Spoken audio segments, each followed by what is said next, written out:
down here onto the beach. And look what I found this morning. If you can see this, we have a banjo shot here. Hopefully you can see that.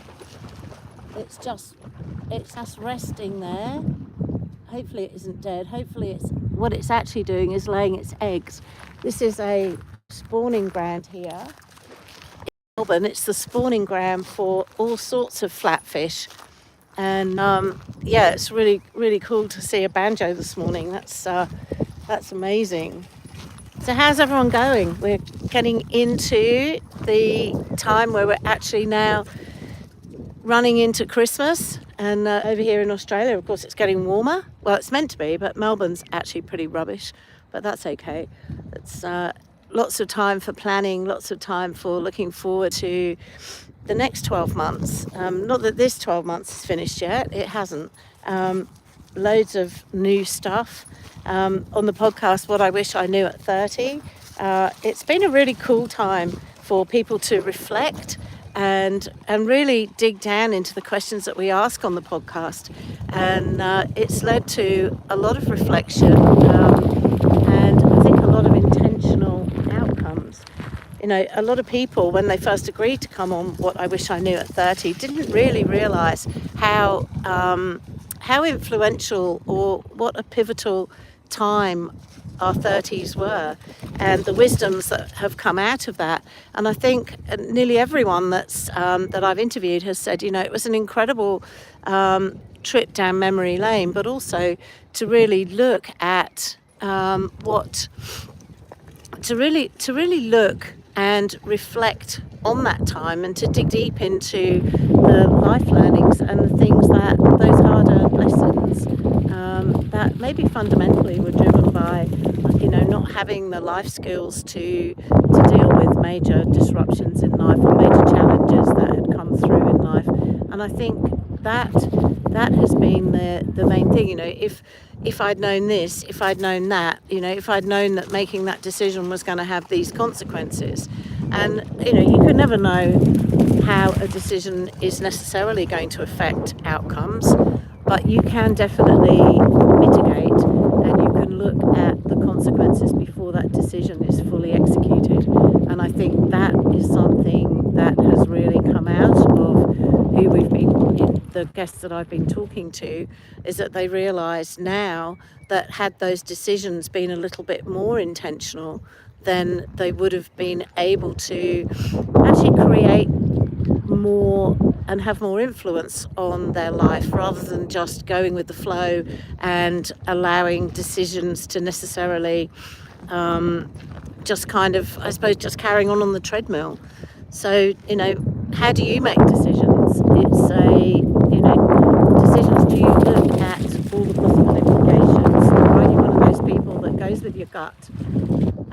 You know, there's nothing wrong with your gut feelings as long as you're in a good state of mind. Because if you're not in a good state of mind, the decisions can be disastrous. And at the end of the day, it's I made some pretty big decisions in my life, and ended up going from the UK to Australia in a matter of months, 2 young children, and completely rebuilding my life at 32. And that, you know, that wasn't something that came quickly. It was something that I kind of made the decision, didn't necessarily look at all the implications. I think we've been blessed. Australia's a great country to live in, and it's a great country to bring children up in. But long and short of it is, it's a long way for you. It's a long way from the UK. Do I have any advice or message for young and energetic youth? Yeah, definitely.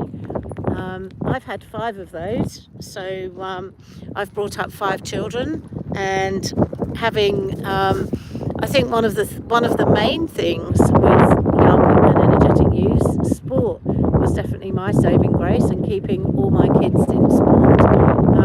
But I think necessarily one of the things that everybody needs is really making sure that you've got a routine, because when they don't have a routine, then they can be lost. Boundaries are so important. Find them something that they really love, something that they're passionate about, and not necessarily just a gaming or in front of a screen.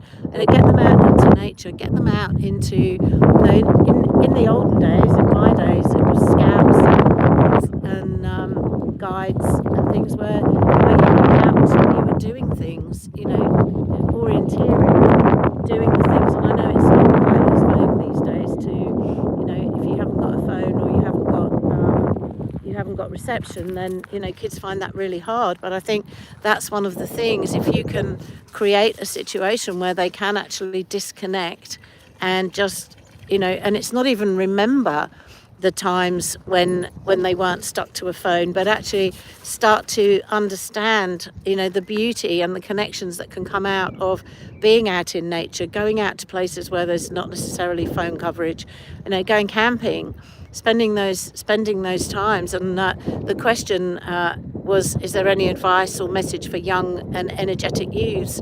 And I'm saying, spend time, get out there, get off your phones, get off your iPads, get off your computers and your gaming, and spend time outside with your mates, doing the things that just keep you in the now, rather than comparing yourself to everybody else on social media.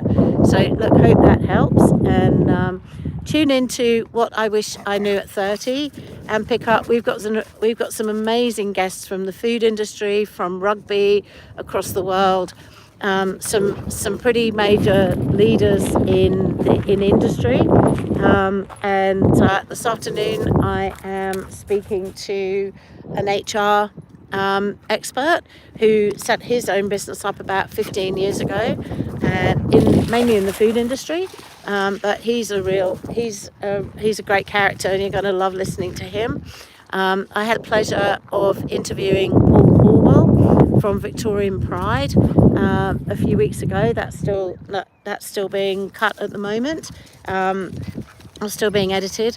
But that was a fantastic conversation, and just really brought home the power of synergies. And we found out we had a lot in common. We were brought up in the same area in the UK, and both ended up coming to Australia for various reasons. So yeah, a really good conversation, but really focusing on inclusiveness and his journey through a very traditional industry, and how he basically hid the sort of what he was feeling and what he really wanted to do with life, until he was brave enough to come out and really share his journey, in the hope that it helped and inspired other people to just be happy and to be okay with being gay and coming out, and really knowing that everybody around you love you for who you are, not necessarily your connotation. So I think a really good lesson in Paul's messages. And then I had Alan Tompkin from the Burnt Chef Project. Alan himself was a chef, and really struggled in the food industry, as a lot of young chefs do.